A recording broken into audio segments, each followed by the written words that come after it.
J. Caddy Beats from Phoenix, Arizona, and you're watching Hot Facts with my boy Robert Reese. He's a goofy. And you a fucking idiot. He's a goofy. And you an idiot. I'll be that.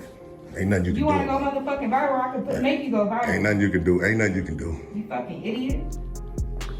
Ain't nothing you can do. You fucking chasing Carl. You a fucking moron. Y'all should drop her. You need to fucking leave. I guarantee y'all drop her. Y'all gonna find out. It's gonna light up like a Christmas tree. Stupid bitch. You a stupid bitch. You a stupid bitch. You the stupid bitch because you on probation. You the stupid bitch because you chasing clout. You chasing clout. What I got to chase clout for? Explain that to me, Goofy. Exactly. Cause you a fucking nobody. That's what you is. This bitch a goofy. Your mama a bitch. I know, she probably is. She probably was a good one, Your too. mama a stupid bitch at that. She's a great one, too. She's a great one. At least we know who she is. I guarantee you don't know who your mama is. They dropped you off at birth. Like, nah, man. You know who you are when you calling from. Hey, how's it going, man? It's Hot Facts with Robert Reese. Once again, I spoke to you last time. Good to be back on here. Big salute, man. Love what you're doing again, as always. I wanted to ask you something about your last video. Okay. Okay, so when you went into the probation office, right, and you went in like you normally do, now, you was like, whoa, there's somebody in here. I don't know what's going on. What? You know, we see what you saw and how crazy she got. What was inside your head before you said a word on camera? Like, what were you thinking when you saw how she was reacting? Well, when I first came in, like when I first walked in there, I noticed before she even said anything about me, I noticed that she was in a confrontation with the probation officer. So that was speaking volumes in itself, right? And right. So I thought right away that, you know, she probably a troubled person that's on probation, that's probably violating her probation, or you get people like that. So then when she asked him, what is he doing recording?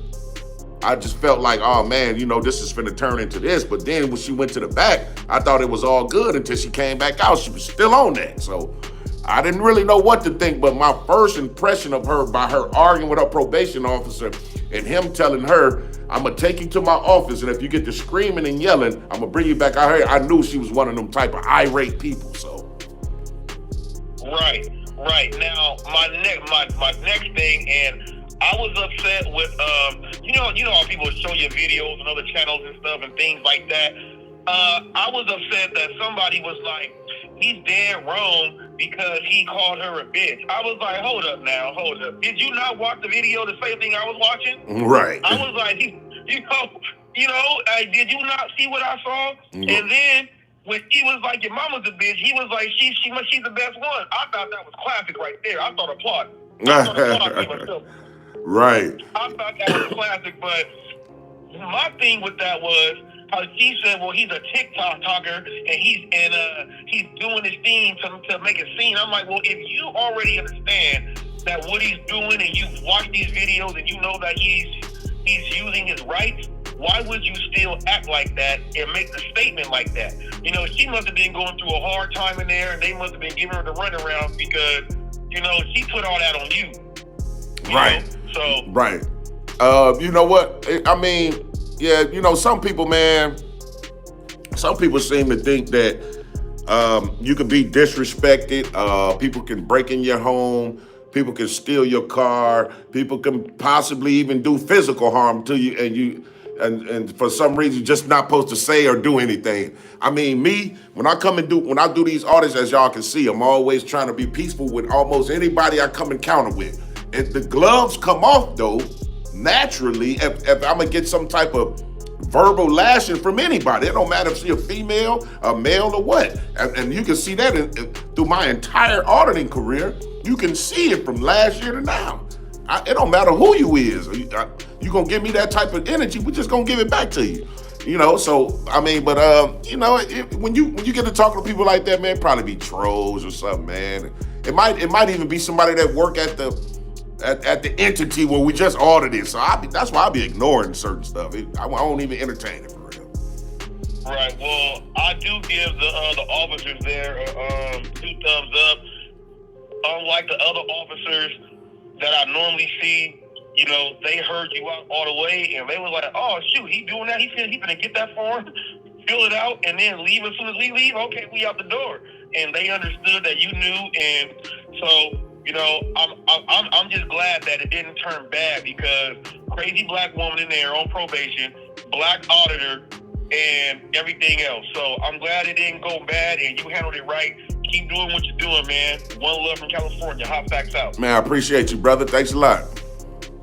These rights, I can understand that, but when they call and you guys talking about we're being disruptive, though, that becomes a problem. And of course, I wasn't here for the original part of all this. You're right. There's. I tell people all the time that may want to exercise their First Amendment rights, where there's a fine line between freedom of speech and disorderly behavior. Right. As long as you're not being loud, boisterous, profane, and otherwise disorderly per state statute. Right. As long as you don't fall into that, then you're protected. And I'm gonna be honest with you, the young lady, she started to engage. She started cussing at me. I started cussing back at her, but it wasn't like at a screaming tone. It was just like, "You a bitch." "Oh, well, you a bitch." You know, normally, but we was cussing each other out. I'm gonna be honest. You know what I mean?